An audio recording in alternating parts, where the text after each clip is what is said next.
Randy White se despertó antes del amanecer con la misma opresión en el pecho que había sentido durante años. Las luces de la calle fuera de su modesta casa en Augusta aún brillaban débilmente a través de las cortinas, proyectando largas sombras por el estrecho pasillo. Dentro, la mesa de la cocina gemía bajo una pila de avisos de desalojo y facturas vencidas. Su esposa, Donna, estaba encorvada en una silla plegable, agarrando una taza de café tibio, con los ojos enrojecidos por las noches de insomnio. Sus dos hijos, Emily y Lucas, dormían, una cruel inocencia que agudizaba la culpa de Randy con cada respiración. Antes de contarles la historia completa, solo les pido un pequeño favor. Asegúrense de suscribirse al canal, denle al botón de me gusta y déjenme saber en los comentarios desde qué ciudad nos están viendo. Siempre es increíble ver lo lejos que llega esta audiencia. Durante más de una década, Randy había sido el profesional consumado en Loomis Fargo, conduciendo camiones blindados cargados con millones en efectivo a bancos de todo el sudeste. Conocía cada protocolo de seguridad, cada código de radio, cada atajo por caminos secundarios. Sus colegas admiraban su calma inquebrantable. Sus gerentes elogiaban su puntualidad. Sin embargo, ninguna fortaleza de acero o código de conducta podía protegerlo de la aplastante realidad en casa. Los cheques de pago mensuales apenas cubrían la hipoteca y los servicios, y la amenaza creciente de ejecución hipotecaria amenazaba con tragarse su mundo entero. Cuando el susurro de Donna, "No nos quedan opciones", atormentó sus sueños, Randy tomó una decisión tan desesperada como irrevocable. Pasó semanas perfeccionando su plan en los oscuros rincones de su mente. Estudió códigos de acceso a puertas de servicio, memorizó registros de despacho y ubicó un lote de grava apartado a 64 kilómetros al norte de Augusta donde no había cámaras. Compró identificaciones falsificadas con el nombre de David Carson, abrió cuentas bancarias de empresas fantasma y guardó bolsas de lona y equipo de ocultación en taquillas de almacenamiento disfrazadas de herramientas de alquiler. Cada detalle fue ensayado hasta que pudo realizarlo con la misma certeza de memoria muscular que su ruta diaria. A las 5 de la mañana de una brumosa mañana de primavera de 1993, Randy se puso su uniforme de Loomis Fargo y se enganchó su placa de identificación al cinturón. Su compañero, Ed Turner, llegó al lote, bostezando y listo para su ruta rutinaria. Sensor activado en la unidad 3, dijo Randy por la radio, con voz medida. Ed asintió con simpatía y subió a otro camión. No se hicieron preguntas. Su sistema de engranaje intervino para llenar los vacíos. Randy accionó un interruptor oculto debajo del tablero que silenció el rastreador GPS. Luego sacó el camión blindado por una salida de servicio, sin marcar que había descubierto meses antes. El camino por delante estaba en silencio, excepto por el zumbido rítmico de un motor diésel y el golpeteo del corazón de Randy. Siguió los caminos secundarios que tenía mapeados en su cabeza, evitando puntos de control y cámaras de salpicadero. A las 5:30 de la mañana se detuvo en el lote de grava, con la niebla matutina ondeando alrededor de imponentes pinos. La puerta de la bóveda trasera se abrió con un silbido, revelando millones en pilas de $10,000. Frías luces fluorescentes bañaban los fardos con un brillo inquietante. Las manos de Randy trabajaron rápidamente. Desabrochó las correas de las bolsas de lona, cargó las pilas de billetes al tacto, una bolsa tras otra, hasta que $3 millones quedaron ocultos en pliegues de nylon. Su respiración se aceleró mientras sellaba la última bolsa. Luego se detuvo para cerrar la bóveda y volver a colocar los dispositivos de rastreo que había dejado a un lado. En ese momento vacío, era a la vez maestro y prisionero de su propio diseño. De vuelta en casa, Donna se había metido en el garaje. Con la tenue luz interior de la camioneta familiar, empacó ropa y lo esencial para los niños: pijamas, libros escolares, un juguete favorito. Pegó 2 notas a sus almohadas, palabras simples de amor y tranquilidad, que insinuaban la verdad que aún no podían comprender. Cuando el camión blindado de Randy pasó retumbando, su silueta se difuminó en la entrada envuelta en niebla, mientras se metía en el asiento del pasajero con Emily y Lucas durmiendo en el banco de vinilo. Siguieron el camión por seguridad hasta que Randy se desvió por un camino lateral tranquilo. En el silencio del amanecer, Los White intercambiaron sus nombres y sus pasados por David y Susan Carson, una familia viajera que escapaba al anonimato. A medida que el horizonte se iluminaba, dejaron atrás la única vida que habían conocido, renunciando a su hogar, comunidad y a todo rastro de Randy White. Al amanecer, el camión blindado robado fue descubierto abandonado en una encrucijada a 80 kilómetros de distancia, su bóveda vacía y sus registros GPS manipulados. Loomis Fargo lo llamó el trabajo interno más desconcertante en la historia de la compañía. Mientras tanto, Randy y Donna se mezclaron en moteles y restaurantes al margen de pequeños pueblos. Una familia perfecta en el papel, cuyas risas enmascaraban el temblor interior. Durante semanas, los Carson vivieron como fantasmas en moteles y restaurantes por caminos secundarios, sus vidas medidas en efectivo y precaución.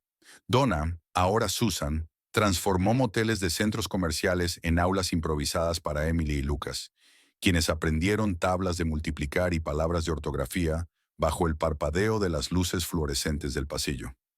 Randy, como David, tomó trabajos de manitas estables, arreglando cercas, afinando cortadoras de césped, parchando techos, siempre insistiendo en el pago en efectivo y sin dejar papeleo. Sus hijos, curiosos e inalterados por sus alias, se preguntaban sobre el extraño nuevo ritmo de su familia. Emily una vez preguntó, ¿por qué no nos quedamos en un solo lugar? La practicada sonrisa y la suave tranquilidad de Donna. Nos instalaremos pronto, cariño. Desmentían el nudo de miedo y culpa debajo de su calma exterior. Mientras tanto, en Atlanta, el agente especial del FBI, Lawrence Quinn, se negó a dejar que el caso se enfriara. Pasó largas noches estudiando los registros de radio de Loomis Fargo y cotejando los registros de empresas fantasma, sembrados con el nombre de David Carson.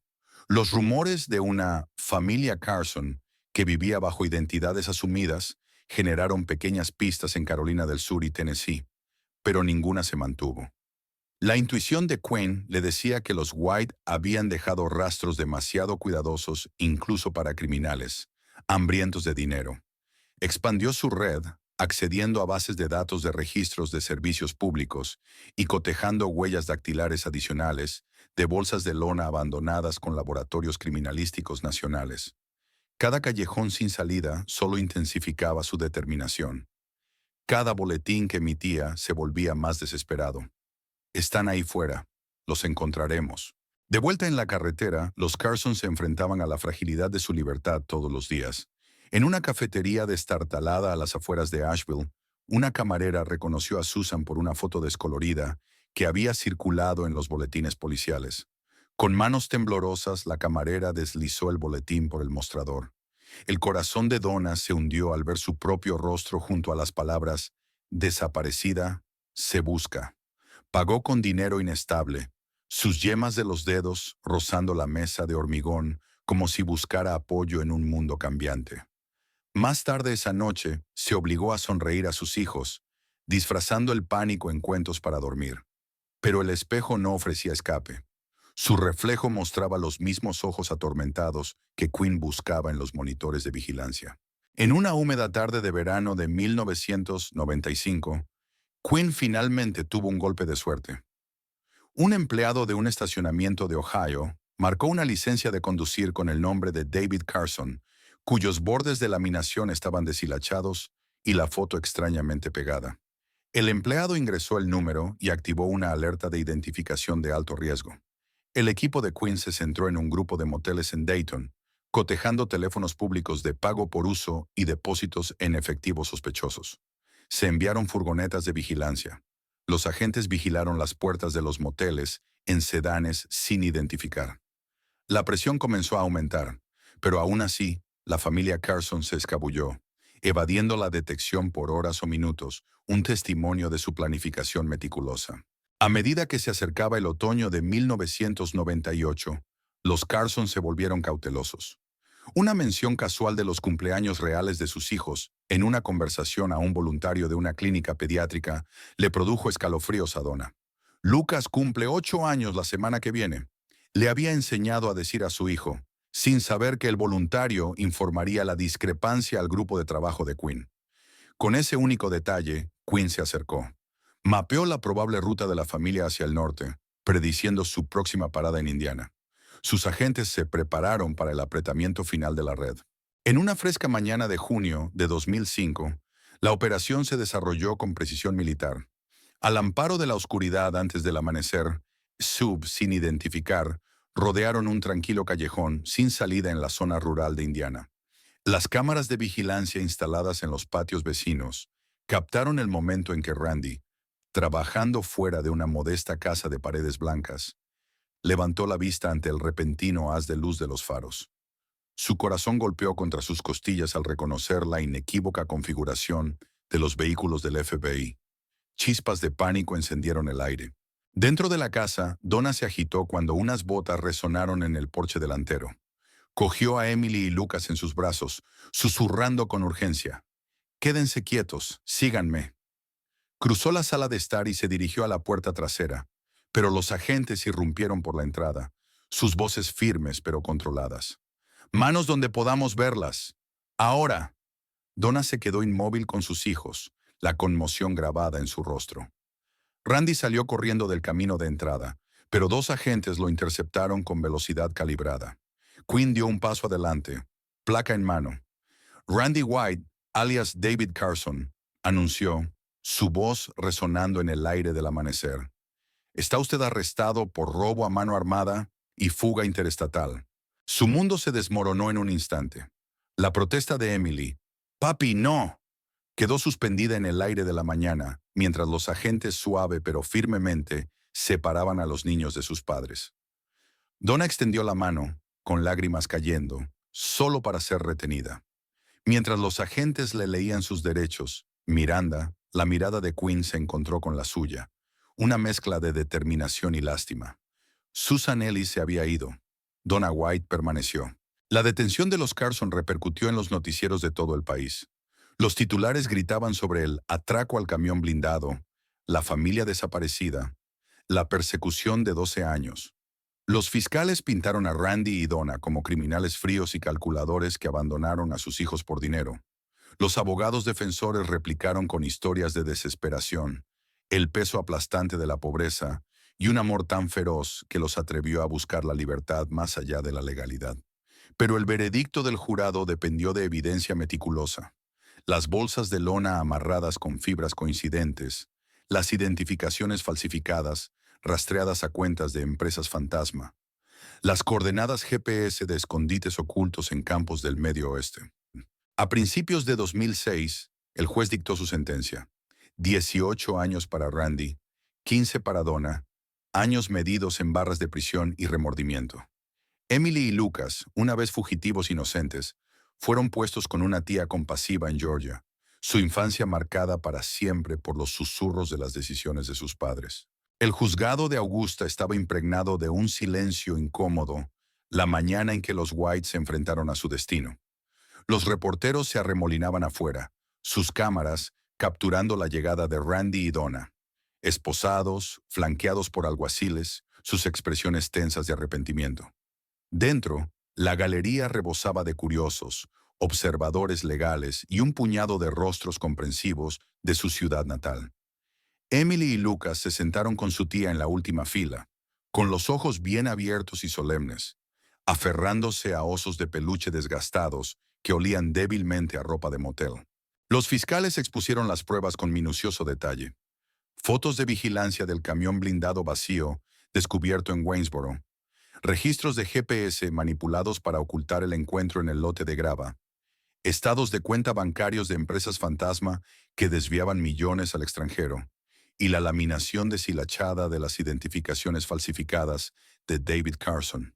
Llamaron a testigos, despachadores de Loomis Fargo, que confirmaron la falsa llamada de radio por falla de motor, empleados de estacionamiento que marcaron la licencia de Carson, y gerentes de banco que testificaron haber visto una familia que coincidía con la descripción de los White en varios registros de moteles rurales.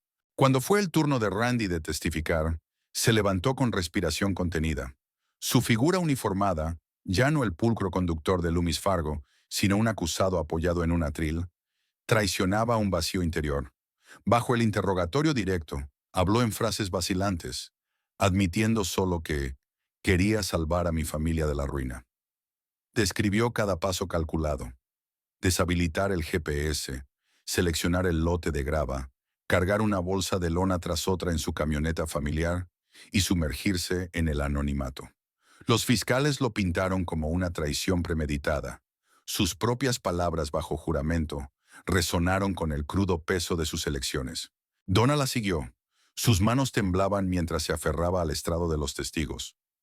Relató el descenso de Donna White a la desesperación, noches tarde haciendo presupuestos, la humillación de los cortes de energía y su propia aquiescencia cuando Randy presentó el atraco al camión blindado como una salvación.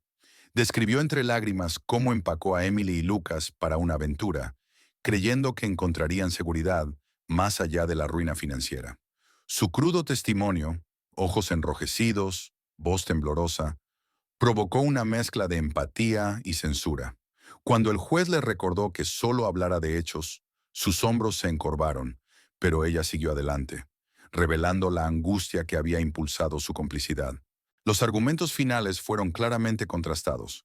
La fiscalía argumentó que los White no solo habían robado dinero, sino también la inocencia de los niños, abandonando a Emily y Lucas para vivir como fugitivos durante años. Esto no fue un acto de misericordia, entonó el fiscal. Fue un crimen de fría premeditación. La defensa apeló a la compasión del jurado, instándolos a sopesar la desesperación contra la intención, a ver en las acciones de Randy y Donna no una codicia despiadada, sino un amor retorcido que derivó en la ilegalidad. Después de días de deliberación, el jurado regresó. Randy White fue declarado culpable de los cargos de robo a mano armada, conspiración, fuga interestatal y fraude. Donna White fue condenada por conspiración y cómplice después del hecho. En la silenciosa sala del tribunal, la voz del juez rompió la tensión al pronunciar la sentencia. 18 años para Randy, 15 para Donna. Sus manos, una vez más esposadas, temblaron mientras los llevaban, el eco del mazo resonando como un requiem por la vida que habían perdido. En los meses siguientes, los White se adaptaron a nuevas y austeras rutinas. Randy estableció un régimen en el sistema penitenciario federal, levantándose antes del amanecer para asistir a clases de GED y asesorando a otros reclusos sobre educación financiera, una modesta redención que ofrecía un propósito tras las rejas. Donna, cumpliendo su condena en una instalación para mujeres, se sumergió en programas de terapia y educación voluntaria, aferrándose a la esperanza de enmendar sus errores. A través de cartas entregadas bajo estricta supervisión, se comunicaban diariamente con Emily y Lucas, ahora adolescentes que lidiaban con la vida en hogares de acogida bajo el cuidado de su tía. Las cartas de sus hijos hablaban de aspiraciones universitarias y un perdón cauteloso. Sus palabras de amor un bálsamo para la culpa parental. Mientras tanto, el enigma de los $3 millones desaparecidos persistía. Los investigadores descubrieron fragmentos de transacciones en el extranjero, $500,000 canalizado a una organización benéfica suiza, $250,000 pagado a cuentas de empresas fantasma en las Islas Caimán. Pero el grueso seguía sin contabilizarse. Abundaban los rumores. Algunos afirmaban que Randy había enterrado bolsas de lona en tierras de cultivo, abandonadas en la zona rural de Virginia. Otros susurraban que Donna había transferido discretamente fondos a organizaciones benéficas cristianas en América del Sur. Cada pista, ninguna definitiva, solo profundizaba la leyenda de la bóveda vacía y la fortuna desvanecida. Los reguladores financieros y los investigadores privados lanzaron investigaciones paralelas. Un grupo de trabajo especializado analizó cada permutación financiera, desde billeteras criptográficas ocultas hasta entidades fantasma de planificación patrimonial. Pero a medida que la investigación forense digital maduró, cada rastro se enfrió. Los bancos extraterritoriales citaron leyes de privacidad. Los registros de empresas fantasma se disolvieron en capas de directores nominales. Las supuestas inversiones inmobiliarias, bajo nombres asumidos, no pudieron rastrearse hasta escrituras reales. Los 3 millones se convirtieron en una mancha de Rorschach para las teorías de conspiración. ¿Los White se lo jugaron? ¿Un cómplice se apoderó de la mayor parte? ¿O el dinero, en un giro irónico, se transformó en dotaciones privadas que sirvieron a causas que Randy y Donna alguna vez les importaron. Si disfrutaste esta historia, asegúrate de darle me gusta al video, suscribirte al canal y activar las notificaciones para no perderte el próximo.